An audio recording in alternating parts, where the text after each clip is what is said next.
नमस्कार, मैं हूं विकास चंद्र। सियासत में आप सबका स्वागत है। एक बार फिर आज वक्फ बोर्ड की चर्चा करेंगे, क्योंकि आज पहली बैठक हुई जेसीपी की, यानी संयुक्त संसदीय समिति की। आपको पहले भी मैंने बताया है कि इस समिति का गठन क्यों हुआ है, तो पहले थोड़ी सी जानकारी दे देते हैं कि वक्फ बोर्ड कानून में संशोधन के लिए सरकार ने जो बजट सत्र था उसमें एक बिल पेश किया। उसके ऊपर सदन के अंदर तमाम विरोधी पार्टियों ने अपना विरोध दर्ज कराया, एतराज़ जताया। उसके बाद एक जेसीपी का गठन किया गया, यानी संयुक्त संसदीय समिति का गठन हुआ और उसको विचार करने के लिए विधेयक को दे दिया गया। और आज उसकी पहली बैठक हुई। 31 सदस्यीय ये संयुक्त संसदीय समिति है, जेसीपी है,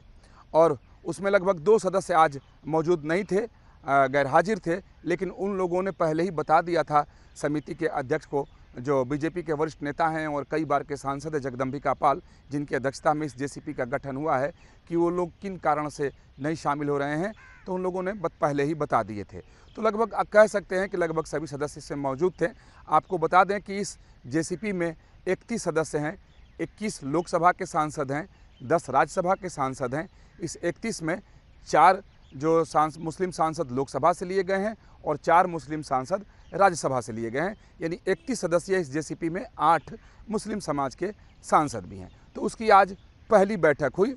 और बैठक में इस पर विचार करने की शुरुआत की गई कि जो प्रारूप सरकार ने तैयार किए हैं संशोधन के लिए, वो किस हद तक ठीक है या उसमें कहीं कोई कमी है, क्या उसमें सुधार किया जा सकता है। और सामान्य तौर पर जब भी जेसीपी का गठन होता है किसी भी बिल पर विचार करने के लिए, तो इसी तरीके से काम होता है कि पुराने और नए पर विचार किया जाता है कि पुराने में क्या प्रावधान है और नए में क्या तब्दीली लाई जा रही है, और वो कानून सम्मत है या नहीं, भारत के संविधान के हिसाब से है या नहीं, या भारत की जो कानूनी व्यवस्था है उसके हिसाब से है या नहीं। तो तमाम पहलुओं पर विचार जेसीपी में होता है, और जेसीपी जब अपनी रिपोर्ट देती है फिर वो सदन के अंदर जाता है, फिर उसे कानूनी जामा पहना दिया जाता है, यानी सदन से जब वो पास हो जाता है तो वो कानून बन जाता है। तो सरकार वक्फ बोर्ड का जो मौजूदा कानून है उसमें संशोधन के लिए बिल लेकर के आई है, और काफ़ी दिनों से इस पर चर्चा चल रही है, क्योंकि 1995 का जो कानून है, जिसमें 2013 में संशोधन भी किया गया था, उसमें वक्फ बोर्ड को असीमित अधिकार दिए गए हैं, और उस असीमित अधिकार की वजह से कई सारी समस्याएँ आज के वक्त में आ रही हैं। बहुत सारी शिकायतें आती हैं, वक्फ बोर्ड ठीक ढंग से काम नहीं करता है, वक्फ बोर्ड पर कुछ लोगों का कब्जा है, ये मुस्लिम समाज की तरफ से ही आरोप लगाए जाते हैं। वक्फ बोर्ड ट्रिब्यूनल की कभी बैठक नहीं होती है, अगर होती भी है तो बहुत काफ़ी दिनों के बाद होती है, जिससे अगर कुछ शिकायतें अगर मिली हुई हैं तो उसका निपटारा नहीं हो पाता है। और सबसे बड़ी बात है कि इस बात को बार बार मैं बताता हूँ, इसके पहले भी मैंने आपको कई बार बताया कि रेलवे और सेना के बाद सबसे ज़्यादा संपत्ति वक्फ बोर्ड के पास है इस देश में। और आप अगर सुन रहे हैं तो हैरानी की बात है कि 9,40,000 एकड़ भूमि वक्फ बोर्ड के पास है, और 2009 में लगभग 4.5 लाख एकड़ भूमि थी, और 2022 में आते आते 9,40,000 एकड़ हो गई। तो साहब, इतने दिनों में ये संपत्ति 2 गुना कैसे हो गई? 2 गुने से भी थोड़ा सा ज़्यादा है। तो इसको लेकर के कई सारे सवाल खड़े हो रहे थे, और इसमें तमाम शिकायतें आ रही थी, और जो असीमित अधिकार वक्फ बोर्ड को है उसको लेकर के समस्याएँ बहुत बढ़ गई थी। उसमें से एक समस्या का जिक्र मैं यहाँ कर देता हूँ, ताकि जो बाद में मैं बातें बताऊँ तो वो समझ में आए। हालांकि इसके पहले कई सारी ऐसी वीडियो मैंने बनाई है जिसमें उन बातों का विस्तार से मैंने जिक्र किया है कि एक क्लॉज 3 है 1995 के कानून में, और 2013 में जब मनमोहन सिंह प्रधानमंत्री थे और संशोधन किया गया तो और उस अधिकार को बढ़ाया गया कि वक्फ बोर्ड यदि चाहता है, वो सोचता है कि ये संपत्ति उसकी है, तो वो संपत्ति उसकी है। फिर जिस भी संपत्ति पे वो हाथ डाल दे, तो फिर वक्फ बोर्ड की कोई जिम्मेदारी नहीं है कि वो साबित करे कि कैसे उसकी संपत्ति है। जिस संपत्ति को वक्फ बोर्ड अपना बता रहा है और जिसके कब्जे में वो है, सारी जिम्मेदारी उसकी हो जाती है कि वो साबित करे कि वो उसकी पुश्तैनी ज़मीन है, उसके परदादा के दादा ने वो ज़मीन ली थी, तब से उसके पास है, वक्फ बोर्ड के पास कैसे चली गई। ये बहुत बड़ी एक समस्या इस देश में है वक्फ बोर्ड की ज़मीन को लेकर, क्योंकि गुपचुप तरीके से वक्फ बोर्ड के रजिस्टर में संपत्ति को दर्ज कर लिया जाता है, और 20 वर्ष बाद, 30 वर्ष बाद, 40 वर्ष बाद वक्फ बोर्ड पर दावा ठोकता है कि साहब ये तो हमारे रजिस्टर में लिखा हुआ है, ये हमारी संपत्ति है, और आप सवाल पूछ नहीं सकते। और सबसे आश्चर्यजनक बात तो ये है कि जो मैं पहले भी आपको बताया हूँ कि आप कोर्ट नहीं जा सकते। अगर वक्फ बोर्ड ने आपके घर को, आपके बंगले को, आपकी ज़मीन को, आपकी संपत्ति को अगर अपना बता दिया तो उसकी शिकायत आप वक्फ बोर्ड में ही करेंगे, सुनवाई वही करेंगे। तो आप सोचिए कि क्या स्थिति होगी कि वो खुद कह रहे हैं कि ये ज़मीन हमारी है, ये संपत्ति हमारी है, भवन हमारा है, और सुनवाई भी वही करेंगे। तो क्या भी ये स्वीकार करेंगे कि नहीं आप गलत, आप सही बोल रहे हैं, मैं गलत था जी, ले लीजिए। आज तक तो ऐसा कभी नहीं हुआ। जो वक्फ बोर्ड का कानून है उसके तहत वो हमेशा से मामले को लटकाकर जानबूझकर लंबा खींच देते हैं ताकि कानूनी पेंच फंस जाए। तो सबसे बड़ी बात, जब अपने देश में कानून का राज है, संविधान का राज है, ऐसे में कानूनी व्यवस्था से बाहर किसी व्यवस्था को कैसे रखा जा सकता है? तो इसको लेकर के तमाम सवाल खड़े हो रहे थे और उन्हीं कारणों से मोदी सरकार ने इसमें संशोधन की तैयारी की, मसौदा तैयार किया। और काफ़ी दिनों से, यानी जब पहले की सरकार थी, यानी जब स्मृति ईरानी मंत्री थी 17वीं लोकसभा में, यानी जब मोदी सरकार का दूसरा कार्यकाल था, तब इस पर तैयारी शुरू हुई, रिसर्च इस पर शुरू हुई, तमाम मुस्लिम संगठनों से बात इस पर हुई, अलग अलग जो स्टेक होल्डर्स हैं उनसे उनकी बात हुई। तब जाकर के उस समय के अल्पसंख्यक कार्य मंत्रालय ने इस पर एक मसौदा तैयार करने की तैयारी शुरू की और बहुत हद तक उन लोगों ने इसकी तैयारी की और तैयार कर लिए थे और कानून मंत्रालय को भेजा गया। कानून मंत्रालय का उसमें सहयोग, क्योंकि कानून मंत्रालय के बगैर वो हो नहीं सकता। तो फिर जब ये तीसरी बार प्रधानमंत्री नरेंद्र मोदी बने, 18वीं लोकसभा का गठन हुआ, तो जो बजट सत्र गुजरा है उस बजट सत्र में लोकसभा में इसे पेश किया गया तो बवाल खड़ा हो गया, राजनीतिक उबाल आ गया। और अब राजनीतिक उबाल तो भी है, अब उस पर जेसीपी की बैठक शुरू हो गई है। तो जेसीपी के बैठक के अंदर भी उबाल है। अब वो किस तरीके से उबाल है मैं आपको इस वीडियो में बताता हूँ कि जेसीपी की आज पहली बैठक हुई। जगदम्बिका पाल जो अध्यक्ष हैं, चेयरमैन हैं, उन्होंने इस बैठक को बुलाया और इस बैठक में कानून मंत्रालय और अल्पसंख्यक कार्य मंत्रालय को भी कहें तो तलब किया गया था, यानी उन्हें बुलाया गया था। और ये तरीका भी है, जब कोई भी संसद की समिति काम करती है और जिस भी मंत्रालय या विभाग से वो संबंधित होता है तो उस मंत्रालय को या उस विभाग को बुलाया जाता है और सबसे पहले उन्हीं से ही पूछा जाता है कि आप इसके प्रावधानों के बारे में बताएं और जो प्रावधान आए हैं तो क्यों आए हैं, पहले क्या गड़बड़ी थी और इसमें क्या सुधार आप करने जा रहे हैं। मोटे तौर पर ये बात है। तो आज जेसीपी ने अल्पसंख्यक कार्य मंत्रालय को और कानून मंत्रालय को बुलाया था। दोनों लोगों का प्रेजेंटेशन इसमें हुआ और अल्पसंख्यक कार्य मंत्रालय ने विस्तार से कहें तो क्लॉज वाइज इसमें बताया कि जो पहले से वक्फ बोर्ड कानून इस देश में है, जो मौजूदा वक्त में है, जो 2013 का कानून कह सकते हैं, चूँकि उस समय उसमें संशोधन किया गया था, लेकिन मूल कानून जो है वो 1995 का है।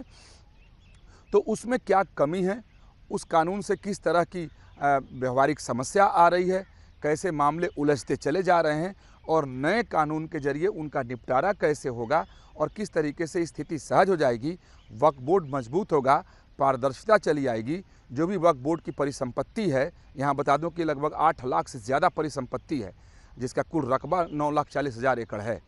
तो वो उसका डिजिटल प्लेटफॉर्म बनेगा और वो डिजिटलाइज हो जाएगा, यानी सारे रिकॉर्ड सामने हो जाएंगे, शीशे की तरह सारे मामले साफ़ हो जाएंगे अगर ये कानून बन जाता है तो उन लोगों ने अपनी एक प्रेजेंटेशन दी। फिर कानून मंत्रालय की तरफ से भी प्रेजेंटेशन हुआ कि ये किस तरीके से संविधान सम्मत है, संविधान से बिल्कुल बाहर नहीं है, किसी के अधिकारों का हनन इसमें नहीं हो रहा है। क्योंकि जब ये मामला सामने आया तब से जितने भी मुस्लिम संगठन इस देश के हैं, चाहे मौलाना हैं, मुफ्ती हैं, उलेमा हैं, अलग अलग जो मुस्लिम संगठन हैं, वो सब लोग एक ही बात बोल रहे थे, आरोप सरकार पर लगा रहे हैं कि भाई ये जो संविधान एक धार्मिक स्वतंत्रता का जो अधिकार देता है उसका ये हनन है, अल्पसंख्यकों के अधिकार का हनन है। और ये बात विपक्षी पार्टियां जो हैं, जो विपक्ष में बैठने वाली पार्टी हैं, उन लोगों की तरफ से भी आरोप सरकार के ऊपर लगाए जा रहे हैं कि ये अल्पसंख्यकों के अधिकार को मारने के लिए, उनके अधिकार का हनन करने के लिए सरकार वक्फ बोर्ड कानून में संशोधन करने ला रही है, जबकि हकीकत इससे बिल्कुल अलग, कम से कम मुझे समझ में आता है और दिखाई देता है। क्योंकि मौजूदा वक्त में जो वक्फ बोर्ड कानून है वो देश की कानून व्यवस्था से बिल्कुल बाहर दिखाई देता है। अगर वक्फ बोर्ड कानून कोई अगर निर्णय लेता है आपके खिलाफ तो आप हाई कोर्ट में जाकर अपील नहीं कर सकते, आप सुप्रीम कोर्ट नहीं जा सकते। अरे साहब, इस देश में कोर्ट से बड़े सर्वोच्च न्यायालय से ऊपर तो कोई कुछ नहीं है। अगर कहीं कोई अगर मामला आता है, अगर संसद में कोई कानून बन जाए तो उसको भी चुनौती जा कर के सुप्रीम कोर्ट में दी जा सकती है। लेकिन इस वक्फ बोर्ड कानून में ऐसी व्यवस्था कि आप न्यायालय में जाकर के अपील नहीं कर सकते, उसको चुनौती नहीं दे सकते, तो मुझे नहीं लगता कि यह वाजिब है और संविधान सम्मत है और देश के में कानून का अगर राज है तो उसको कानून के दायरे में रहना चाहिए। तो इन तमाम बातों पर शायद विचार करके कानून मंत्रालय ने और अल्पसंख्यक कार्य मंत्रालय ने अपना मसौदा तैयार किया जो सदन के पटल पर आया, और उसी मसौदे पर जेसीपी ने आज अपनी पहली बैठक में विचार किया। तो विस्तार से अल्पसंख्यक कार्य मंत्रालय ने अपना प्रेजेंटेशन दिया, कानून मंत्रालय ने अपना प्रेजेंटेशन दिया, और अंदर सदस्यों के बीच में कह सकते हैं कि ज़बरदस्त नोक झोंक और उसे राजनीतिक घमासान आप कह सकते हैं, क्योंकि सीधी सी बात है कि इसके जरिए अपने राजनीति के उल्लू को भी सीधा करना है। और इसके बारे में विस्तार से बताऊं तो उसके पहले एक छोटी सी जानकारी मैं आपको दे दूं कि आज इसी मसले पर एक तरफ जो संसद भवन के अंदर यानी संसद भवन परिसर में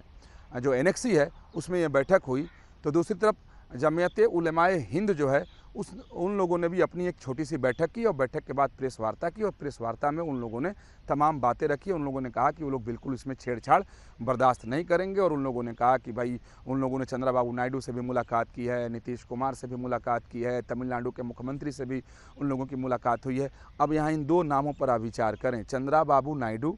और नीतीश कुमार, ये दो लोगों के नाम जमीयत उलमाए हिंद की तरफ से विशेष तौर पर लिया गया। क्यों लिया गया? क्योंकि इन दोनों नेताओं के सहयोग से आज केंद्र की सरकार है, क्योंकि केंद्र में मिलीजुली सरकार है। माना जाता है कि अगर चंद्रबाबू नायडू बाहर निकल जाए, नीतीश कुमार बाहर निकल जाएंगे तो केंद्र की सरकार गिर जाएगी। तो उन लोगों का दावा यह है कि चंद्रबाबू नायडू और नीतीश कुमार ने उन लोगों को भरोसा दिया है कि वो लोग इस बिल का विरोध करेंगे, इसकी मुखालफत करेंगे। खैर, अब आते हैं इस बैठक पर। बैठक के अंदर जब प्रेजेंटेशन हुआ तो बीच बीच में कई सारे सवाल खड़े हुए और तमाम सांसदों ने सवाल पूछे। अल्पसंख्यक कार्य मंत्रालय के जो प्रतिनिधि पहुंचे थे, जो लोग प्रेजेंटेशन दे रहे थे, उनसे, और ये तरीका भी है समिति के काम करने का, और उसी में नोक झोंक भी शुरू हो गई। और सत्ता पक्ष के सांसद और विपक्ष के सांसद एक तरीके से आपस में कई बार भिड़ते नजर आए। हालांकि जो जानकारी सामने आई है वो सब सूत्रों के जरिए ही है, आधिकारिक तौर पर इसकी कहीं कोई जानकारी नहीं दी गई है, इसकी घोषणा भी नहीं की गई है, लेकिन मेरे तक जो जानकारी छन छन तक पहुंची है वो आपके साथ में साझा कर रहा हूं। जैसे टीएमसी के नेता कल्याण बनर्जी या आम आदमी पार्टी के नेता संजय सिंह इतनी तेज अंदर बोलकर विरोध कर रहे थे कि उनकी आवाज़ जिस सदन के अंदर यानी जिस कमरे में, जिस हॉल में बैठक हो रही थी पार्लियामेंट एनेक्सी के, उसके बाहर तक सुनाई दे रही थी। तो उसका विरोध फिर बीजेपी के सांसद कर रहे थे, यानी उसका वो जवाब दे रहे थे। अब यहाँ असदुद्दीन ओवैसी हों या फिर सपा के एक सांसद हैं जो रामपुर से जीते हैं, और ठीक संसद भवन के बगल में एक मस्जिद है, उसके वो इमाम हैं मुहिबुल्ला साहब, वो भी इसके सदस्य हैं। साथ ही कांग्रेस के एक सांसद है नासिर हुसैन, वो भी इसके सदस्य हैं। इन लोगों ने इसका जमकर विरोध किया, और जितने भी विपक्ष पार्टियों के जो सांसद थे उन लोगों ने इसका विरोध किया, और सबों ने एक बात कही कि ये जो संविधान में अल्पसंख्यकों को अधिकार दिए गए हैं, धार्मिक स्वतंत्रता का जो अधिकार दिया गया है, अनुच्छेद 26 के अंदर जो प्रावधान है, 25 के अंदर जो प्रावधान है, 19 के अंदर जो प्रावधान है, उसका ये जो नया मसौदा है, जो संशोधन बिल है, वो उल्लंघन करता है। लिहाजा वो लोग इसको खारिज करते हैं। और आप सुनकर हैरान होंगे कि बैठक में सभी विपक्षी सदस्य पार्टी के सदस्यों ने इस बिल को ही खारिज करने की बात कही। हालांकि उनके खारिज कर देने से ऐसा नहीं होगा कि वो खारिज हो जाएगा, जो खारिज अगर होना होगा तो सदन के पटल पर खारिज होगा। लेकिन बैठक के अंदर ये कहना कि हम लोग खारिज करते हैं, मतलब कि वो लोग ये नहीं चाहते हैं कि इस पर विचार हो, विमर्श हो और इस पर कहीं कोई बात आगे बढ़े। उनकी इच्छा यही है कि जो जेसीपी है यानी संयुक्त संसदीय समिति है, इस पर पूर्ण विराम लगा दे। हालांकि ऐसा होने नहीं जा रहा है, ऐसा होता भी नहीं है, और जो जेसीपी है उसकी समय सीमा तय है। उनको शीतकालीन सत्र के पहले अपनी रिपोर्ट दे देनी है, क्योंकि शीतकालीन सत्र में ये फिर से सदन के अंदर आना है, उसे कानूनी रूप लेना है। तो लिहाजा सभी विपक्ष के सांसदों ने, जो सदस्य हैं, उन लोगों ने आज अपनी पूरी ताकत लगाई और ये भी आरोप लगाया अल्पसंख्यक कार्य मंत्रालय के प्रतिनिधियों पर, जो लोग यहाँ प्रेजेंटेशन देने के लिए आए थे, कि ये लोग खुद तैयारी के साथ नहीं आए हैं और ये लोग क्लियरिटी के साथ यानी साफ साफ तरीके से बता नहीं पा रहे हैं कि ये प्रावधान जो नए बनाए गए हैं उसकी ज़रूरत क्या है और पुराने वाले जो प्रावधान हैं वो गलत किस तरीके से हैं। यहाँ एक बात आपको मैं बता दूं कि जब भी मंत्रालय की ओर से प्रेजेंटेशन होता है तो उसमें ये बताया जाता है कि जो नए प्रावधान लाए गए हैं उसकी आवश्यकता क्या है, ज़रूरत क्या है, भविष्य में उसकी आवश्यकता कैसे पड़ेगी और मौजूदा वक्त में जो प्रावधान हैं वो किस तरीके से आगे चलकर और भी परेशानी पैदा करने वाले साबित हो सकते हैं और नए प्रावधान किस तरीके से किसी भी के अधिकारों का हनन नहीं कर रहा होता है। क्योंकि अपने देश में ये व्यवस्था है, संविधान के द्वारा दी गई व्यवस्था है कि अगर कोई कानून बनता है तो उसे संविधान के दायरे में ही रहना होता है। उस दायरे से बाहर जाकर संविधान के दायरे से जाकर बाहर कानून नहीं बन सकता है। अगर ऐसा बन जाए तो फिर वो कानून गिर जाता है। कई सारे उसके लिए बहुत सारी व्यवस्था अपने देश में है। तो आज जो जेसीपी की पहली बैठक हुई उसमें सत्ता पक्ष और विपक्ष के सांसद जमकर भिड़े, नोक झोंक हुई। सरकार के ऊपर सीधे तौर पर आरोप लगाया गया बैठक के अंदर कि ये सरकार जो है अल्पसंख्यकों के खिलाफ है, अल्पसंख्यकों की विरोधी है, वक्फ बोर्ड की ज़मीन को हड़पना चाहती है। सरकार ये चाहती है कि जो कानून है उसको ख़त्म करके उनकी ज़मीनों को ले लिया जाए। और ये चूँकि इसमें एक सदस्य ने यहाँ तक बोला, चूँकि मर्यादा है इसलिए नाम मैं आपको नहीं बता रहा हूँ, कि उनकी तरफ से ये भी सरकार के ऊपर आरोप लगाए गए कि सरकार मुस्लिम विरोधी है, इसलिए मुसलमानों के हक को मार देना चाहती है, छीन लेना चाहती है। हालांकि दोनों मंत्रालयों का प्रेजेंटेशन हुआ, अभी आगे कई दौर की बैठक होगी। जो अगली बैठक होगी उसकी भी तारीख और तिथि आज ही तय कर ली गई, यानी आने वाला जो मंगलवार है उस मंगलवार को ये बैठक होगी। लेकिन आज की बैठक में काफ़ी गर्मा गर्म माहौल रहा, नोक झोंक की स्थिति रही और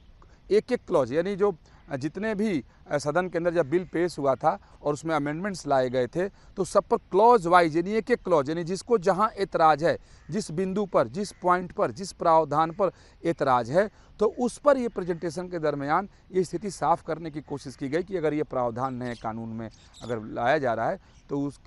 उसके मायने क्या हैं और उसकी ज़रूरत क्या है। तो एक एक पॉइंट पर प्रेजेंटेशन दिया गया। लेकिन जो विपक्षी सदस्य हैं, जो सांसद हैं, वो लोग आज की बैठक में बिल्कुल संतुष्ट नहीं हुए और उन लोगों ने कानून मंत्रालय को भी और अल्पसंख्यक कार्य मंत्रालय को भी कहा कि अगली बैठक में वो लोग पूरी तैयारी के साथ आएँ और उनके सभी सवालों का जवाब दें। तो वहीं बीजेपी के जो सांसद थे या बीजेपी के सहयोगी जो दल के सांसद थे या जो इस पक्ष में हैं कि नहीं ये संशोधन विधेयक पर विचार हो और ये कानूनी रूप ले, तो उन लोगों ने भी अपनी दलील दी और उन लोगों ने भी बताया कि किस तरीके से जो पुराना कानून है, जो आज तक चल रहा है, जो मौजूदा वक्त में है, वो ठीक नहीं है, वो देश की कानून व्यवस्था के लिए एक चुनौती की तरह है। और साफ तौर पर कहा गया बीजेपी सांसदों की तरफ से कि ये संविधान की आत्मा के खिलाफ जो वक्फ बोर्ड कानून है इस देश में वो है, लिहाजा इसको बदला ही जाना चाहिए और इसीलिए ये बिल और ये प्रावधान इसमें लाए गए हैं, जिसको लेकर के कह सकते हैं काफ़ी गर्माहट रही, गर्मा गर्म माहौल अंदर रहा। और जब भी विरोधी पक्ष के सांसदों के द्वारा आरोप लगाए जा रहे थे तो कह सकते हैं कि बीजेपी के सांसद भी उसमें अपना ताल ठोकने में बिल्कुल पीछे नहीं रह रहे थे। तो आज पहली बैठक थी और आज पहली बैठक में प्रेजेंटेशन के दरमियान ही, यानी प्रावधान को समझने के दौरान ही सत्ता पक्ष और विपक्ष के सांसद भिड़ते नजर आए। अब निगाह है कि अगली बैठक में क्या होता है, क्योंकि ये जानकारी मिली है कि अगली जब बैठक होगी तो देश भर में जितने भी राज्य हैं और जहाँ जहाँ राज्यों के वक्फ बोर्ड हैं उन लोगों को भी आमंत्रित किया गया है कि वो लोग भी आएँ और अपनी बात आकर के जेसीपी के सामने, यानी जो संयुक्त संसदीय समिति है, उसके सामने रखें। तो कुल मिलाकर हम कह सकते हैं कि जो तेवर